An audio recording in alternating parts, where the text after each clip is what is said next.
Hi friends, எல்லோரும் எப்படி இருக்கீங்க? நாங்கள் ரொம்ப நல்லா இருக்கோம். ஸோ எங்கள் வீட்டில் வந்துட்டு சூப்பராக பரணி தீபம் வந்து ஏற்றியாச்சு. அதாவது கார்த்திகை தீபத்துக்கு முன்னாடி நாள் வர்றது வந்து பரணி தீபம். நம்ம வந்து கார்த்திகை தீபம் வந்து 3 நாள் செலிப்ரேட் பண்ணுவோம். ஃபஸ்ட்டு நாள் வந்துட்டு பரணி தீபம், அதாவது 5 விளக்கு வச்சு ஏற்றணும்.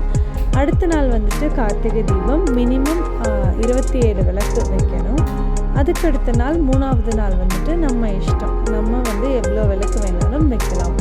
27 விளக்கு வைக்கலாம், இல்லை 2 விளக்கு கூட வச்சு நம்ம வந்து சாமியை வழிபடலாம்.